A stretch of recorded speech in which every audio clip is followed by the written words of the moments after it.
So hello guys, this is Navdeep Singh from the Vibe Isles. आज का topic बिल्कुल ही थोड़ा सा डिफरेंट है। आज के टॉपिक में मैं बच्चों का ये डाउट क्लियर करूंगा जो आइल्स करना चाहते हैं और उनको ये नहीं पता भी सर कहाँ से शुरू करें और कहाँ से खत्म करें। नो इशू, इस वीडियो में मैं आपका पूरा का पूरा डाउट सॉल्व करने वाला हूँ और साथ ही साथ जो बच्चों के माइंड में ये डाउट है कि एग्जाम कहाँ पे भरें, किस डेट का एग्जाम भरें, हम जनरल की प्रिपरेशन करें या एकेडमिक की प्रिपरेशन करें, इन क्वेश्चंस के आंसर भी आपको इस वीडियो में मिलने वाले हैं।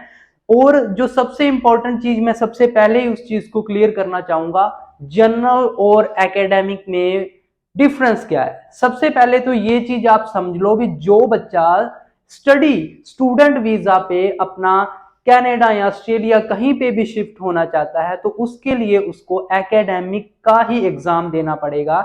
लेकिन जो बच्चे अपना वर्क परमिट अप्लाई करना चाहते हैं या फिर पीआर के लिए अप्लाई करना चाहते हैं वो बच्चे अपना जीटी का मतलब जनरल का एग्जाम दे। डोंट वरी, इसमें डिफरेंस क्या है एग्जाम में आगे जैसे जैसे वीडियो आगे जाएगी आपको क्लियर हो जाएगा। और मैं एक चीज आपको क्लियर कर दूं भी जो भी बच्चा पीआर के लिए अप्लाई करना चाहता है, मतलब जो बच्चा जीटी करना चाहता है, वो साथ के साथ इस चीज का भी ध्यान रखें कि अगर आपको पीआर के लिए अप्लाई करना है तो आपके पास एटलीस्ट मास्टर होनी चाहिए, मास्टर डिग्री होनी चाहिए। बैचलर भी चल सकती है लेकिन मास्टर डिग्री हो तो आपके पॉइंट्स, आपका सीआरएस स्कोर होता है वो ज्यादा आएगा, वो ज्यादा काउंट होगा। प्लस अगर आपके पास जॉब है और उस जॉब का एटलीस्ट 3 साल का एक्सपीरियंस भी आपके पास होना चाहिए और आपकी जो सैलरी है वो अकाउंट में आनी चाहिए, उसकी डिटेल भी आपकी पीआर की फाइल के साथ जाएगी। अगर इनमें से कोई भी चीज आप मिस कर रहे हो, मान लीजिए आपके पास जॉब नहीं है, आपके पास मास्टर डिग्री नहीं है, लेकिन कोई एजेंट या कोई कंसल्टेंट आपको कह रहा है भी हम आपकी पीआर की फाइल अप्लाई कर देंगे, तो समझ लो कि वो बिल्कुल झूठ बोल रहा है। ऐसा कोई क्राइटेरिया नहीं है, ठीक है। अगर ये चीजें आपके पास नहीं है तो आप डेफिनेटली अपना स्टूडेंट वीजा के लिए अपना ऑप्शन चूज करें और एकेडमिक वाली जो आइल्स है वो आप अपनी कंटिन्यू कर सकते हैं। देखो, आइल्स की जो फुल फॉर्म है वो तो आई थिंक ज्यादातर जो बच्चे आइल्स करते हैं, जो करना चाहते हैं, उनको पता ही होता है कि international English language testing system होती है। क्या हुआ, ये चीज शुरू कहां से हुई, अगर मैं हिंदी में थोड़ा सा आपको ये चीज समझाऊं कि जो बाहर वाली फॉरेन कंट्रीज थी उन्होंने क्या किया, अभी अगर कोई बच्चा हमारी कंट्री में स्टडी या काम करने के लिए आना चाहता है तो उसको एटलीस्ट कुछ बोलना तो आए, कुछ उसको लिखना तो आए, इंग्लिश उनको सुनना तो आए। उसके लिए उन्होंने एक आइल्स का टेस्ट बना दिया जिसमें वो अपनी जो उनकी इंग्लिश लैंग्वेज है उसका एक टेस्टिंग सिस्टम उन्होंने बना दिया, जिसमें वो उन्होंने 4 क्राइटेरियाज इन्वॉल्व कर दिए। एक आपका आ गया listening, reading, writing and speaking. Listening में वो देखते हैं भी जो बच्चा हमारे पास आ रहा है वो इंग्लिश कितनी को उसकी कैचिंग पावर है, कितनी अच्छे से वो समझ सकता है जब उनको सुनाई जाती है। लिसनिंग मतलब सुनना। रीडिंग मतलब उसको अगर हमने कोई चीज रीड करने के लिए दे दी तो वो कितनी अच्छे से उसको रीड कर पाता है और समझ पाता है, इसके लिए उन्होंने रीडिंग का क्राइटेरिया बना दिया। स्पीकिंग में वो आपकी स्पीकिंग की स्किल्स देखते हैं, इंग्लिश कितनी बोलनी आती है। और राइटिंग में वो आपकी इंग्लिश राइटिंग की स्किल देखते हैं, आपको इंग्लिश कितनी लिखनी आती है। तो ये 4 क्राइटेरिया उन्होंने आइल्स में इन्वॉल्व कर दिए और आगे इसको डिवाइड कर दिया 2 पार्ट्स में, एक आपका एकेडमिक, एक आपका जीटी। तो इस चीज का डाउट तो आई थिंक आपको क्लियर हो ही चुका है कि जीटी कौन से बच्चे करते हैं और एकेडमिक कौन से बच्चे करते हैं।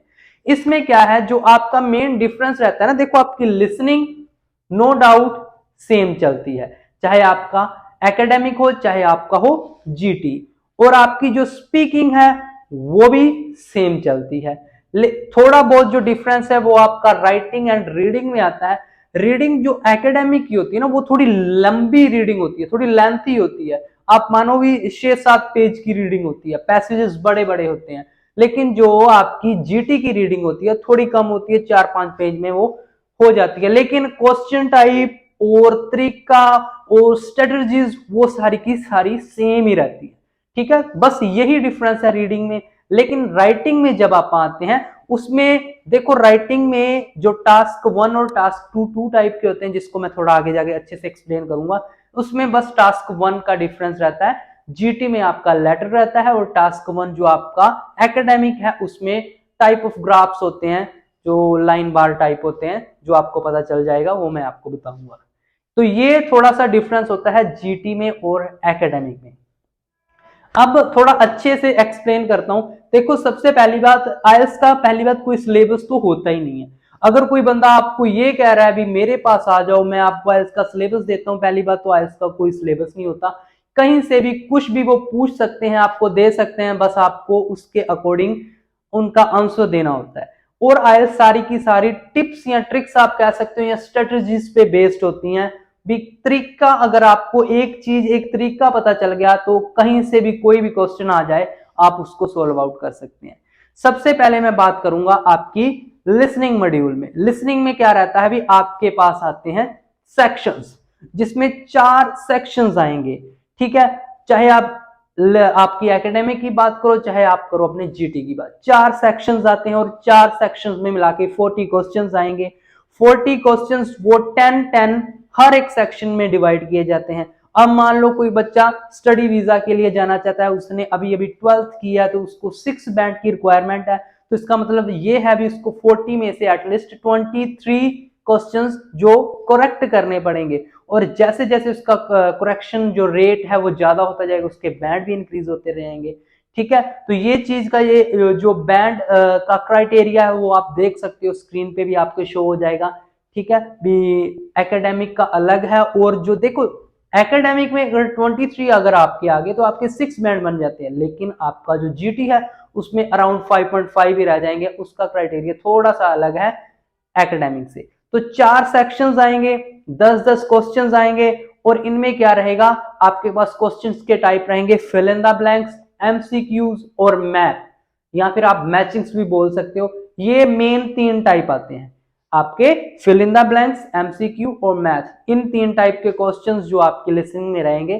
ठीक है, कुछ भी आ सकता है, एमसीक्यूज 10-12 एमसीक्यूज या 15-20 एमसीक्यूज दे दिए, 15-20 आपको फिलअप्स दे दिए, 6-7 क्वेश्चंस मैप के दे दिए, ऐसे सारा कुछ डिस्ट्रीब्यूट होके मिक्स होके आपकी एक लिसनिंग बनती है, जिसमें आपको अराउंड 30 मिनट्स मिलते हैं, और 10 मिनट आपको एक्स्ट्रा मिलेंगे ट्रांसफर करने के लिए। जो भी आपके आंसर आएंगे उनको आपने ट्रांसफर करना है, आपको एक आंसर शीट मिलेगी उस पे कैपिटल वर्ड्स में।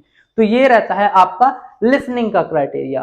अब मैं बात करता हूं रीडिंग की। रीडिंग में क्या रहता है, अभी 3 आपके आते हैं पैसेजेस, जिसमें आपको पूरा 1 घंटा मिलता है। सेम ही क्राइटेरिया आपका होता है जीटी में, सेम ही एकेडमिक में, 3 पैसेज 40 क्वेश्चंस, और हर आप लगा लो भी अराउंड 13 क्वेश्चंस हर एक पैसेज में रहते हैं। पहले पैसेज में 1 to 13, देन 14 to 27, देन 28 से 40 क्वेश्चन, ऐसे 3 पार्ट्स में डिवाइड होते हैं। अब इसमें क्या रहता है, आपको जो टाइम मिलता है 1 घंटा, जो आंसर ट्रांसफर भी करने होते हैं कंप्लीट करने के बाद, वो भी इसी 1 घंटे में ही करने होते हैं, लिसनिंग की तरह अलग से 10 मिनट्स में नहीं मिलते। और इसमें जो आंसर आपके क्वेश्चंस के टाइप क्या रहते हैं, सबसे पहले आपके फिल इन द ब्लैंक्स रहते हैं, कहीं पे भी आ सकते हैं, जरूरी नहीं भी फिल इन द ब्लैंक्स बोले हैं, ये पहले नंबर पे ही आएंगे। फिल इन द ब्लैंक्स आते हैं, लिस्ट ऑफ हेडिंग्स आती हैं, ट्रू फॉल्स नॉट गिवन, या जिसको यस नो नॉट गिवन भी बोल सकते हो।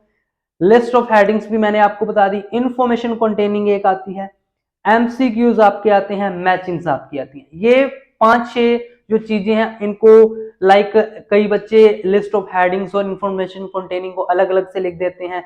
नो डाउट थोड़ी सी इनका डिफरेंस तो है, लेकिन क्राइटेरिया सेम है। ठीक है, तो ये 6-7 टाइप के आपके क्वेश्चंस जो आपके रीडिंग में रहते हैं। और कई बच्चों के माइंड में ये बहुत कंफ्यूजन रहती है, अभी 3rd पैसेज बहुत ज्यादा डिफिकल्ट रहता है, फर्स्ट आसान रहता है। देखो ऐसा कुछ भी नहीं है, ये जस्ट आपके डाउट्स हैं, ये आपके वहम है। ठीक है, आपने देखा होगा कई बच्चे पहला पैसेज भी बहुत ज्यादा डिफिकल्ट आ जाता है, 3rd पैसेज बिल्कुल आसान आ जाता है। ये एग्जामिनर पे डिपेंड है, लेकिन कभी भी ऐसा नहीं होता भी रीडिंग हमेशा डिफिकल्टी आए। हर एक वो क्या करते हैं, मिक्स होता है हर एक चीज का, डिफिकल्ट भी आएगा, आसान भी आएगा। ये आप पे डिपेंड है, अभी आपने टैकल कैसे किया। कई यहाँ पे बच्चे ऐसे होते हैं जो इंस्टीट्यूट्स में जिनके 35 मार्क्स आ जाते हैं, लेकिन वहां पे जाकर उनका जो स्कोर है 5.5 ही रह जाता है। कई ऐसे बच्चे भी हैं जो यहाँ पे स्कोर नहीं लेते, वहां पे स्कोर ले जाते हैं। So at a time ground reality पे आपने कैसा परफॉर्म किया है, ग्राउंड में आपने कैसा परफॉर्म किया है, उसी के ही बैंड है। इंस्टीट्यूट में जो आता रहे करते रहो, उस चीज के बैंड नहीं है। ठीक है, तो इसकी जो पूरी आप वीडियो देखना चाहते हैं तो हमारे चैनल पे देख सकते हो। रीडिंग को सॉल्व कैसे करना है, तीनों पैसेजों को 30-40 मिनट्स में कैसे कंप्लीट करना है, वो सारी मैंने बता चुका हूं रीडिंग्स में। तो ये रहती है आपकी रीडिंग। देन आता है आपकी राइटिंग की बात। राइटिंग जो आपका एकेडमिक रहता है उसमें दो तरीके के टास्क आते हैं, एक आता है टास्क 1, एक टास्क 2।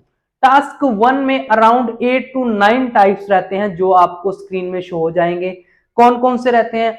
सबसे पहले मैं बताऊं, discuss both view, then do you agree or disagree, to what extent, causes solution, reason solution, advantage disadvantage, advantage outweigh disadvantages. तो इस तरीके के साथ 8 to 9 आपके जो टास्क हो जाते हैं, टाइप हो जाते हैं, जो टास्क 2 में आते हैं। एक आधा रह गया हुआ तो नो इशू, आपको स्क्रीन पे शो हो जाएगा। वैसे ही जो टास्क 1 है उसको करने में मिलते हैं आपको 40 मिनट्स, और टास्क 1 को करने में मिलते हैं 20 मिनट्स, मतलब दोनों का जो कंबाइंड टाइम 1 घंटा मिलता है। लेकिन टास्क 2 है उसमें आपको 250 वर्ड्स लिखने होते हैं, और टास्क 1 में आपको 150 वर्ड्स लिखने होते हैं। ऐसे ही टास्क 1 के भी अलग से 6 टाइप्स हैं, जिसमें आपका एक line graph, bar graph, pie chart, table, process और मैप, ये 6 टाइप के आपको टास्क 1 मिलते हैं, जिसमें आपको 150 वर्ड्स में कंप्लीट करना होता है इसको 20 मिनट्स में, मतलब दोनों का मिला के 1 घंटा हो गया। तो दोनों के जो आपका टास्क 1 है उसके 3 बैंड्स हैं, टास्क 2 के 6 बैंड्स हैं, दोनों के मिला के 9 बैंड बनते हैं। और ये जो सारा चेक है वो बैंड स्क्रिप्टर के अकॉर्डिंग होता है। तो इस तरीके के साथ आपकी जाती है writing. Then in the last आपका आता है स्पीकिंग। स्पीकिंग जो आपकी 10 से 15 मिनट मैक्सिमम चलती है।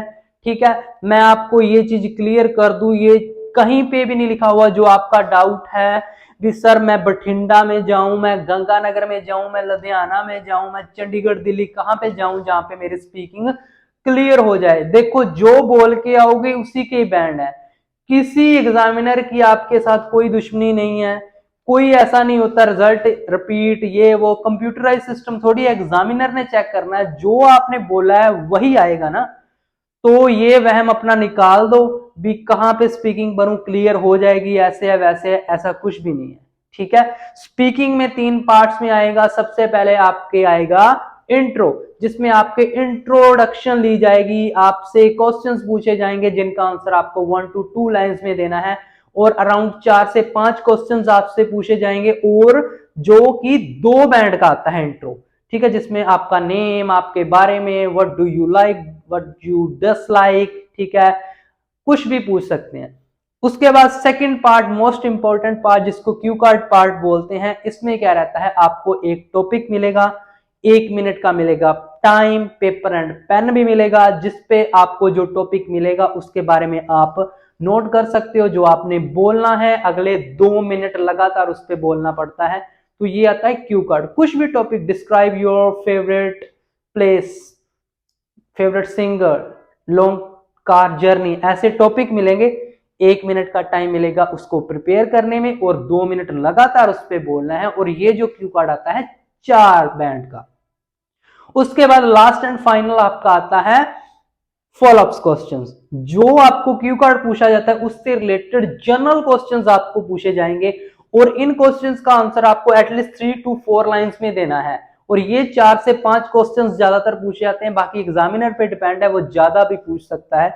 और इसके जो बैंड रहते हैं वो 3 बैंड। सो ऐसे तीनों पार्ट्स के मिला के आपके 9 बैंड बनते हैं। और ऐसे जो पूरा स्ट्रक्चर है आइल्स का, ऐसे काम करता है, और ऐसे इसका पैटर्न बनता है। और दूसरी बात, तो सबसे बड़ा डाउट रहता है एग्जाम कहाँ पे भरें, वो चीज मैंने आपको पहले भी बता दी है। जहां पे मर्जी भर लो, चाहे चंडीगढ़, बठिंडा, गंगानगर, कहीं पे भी भर लो, जो आप करके आओगे बैंड उसी के मिलेंगे। इधर उधर से वहम या पहला पेपर मंथ का आसान आता है, लास्ट वाला थोड़ा डिफिकल्ट आता है, ऐसे जो वहम है वो अपने मन से निकाल दो।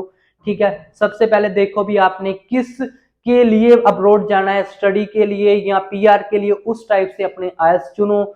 उसके बाद जो प्रिपरेशन है वो कोई बड़ी बात नहीं है, 15 से 20 दिन में भी आप प्रिपेयर हो सकते हो अगर आपके पास कैपेबिलिटी है, क्योंकि बहुत सी वीडियोस, बहुत से चैनल्स, बहुत से एग्जामिनर, बहुत से टीचर यूट्यूब पे भी बैठे हैं, इंस्टीट्यूट में भी हैं जो आपको एक बार थोड़ा अच्छे से पैटर्न बता दें, बाकी काम बच्चे का होता है, सिर्फ प्रैक्टिस है। जितना ज्यादा प्रैक्टिस करोगे उतने ज्यादा मार्क्स आएंगे। बाकी किसी भी तरीके का कोई भी डाउट हो आईएलटीएस से रिलेटेड आप कमेंट में पूछ सकते हो।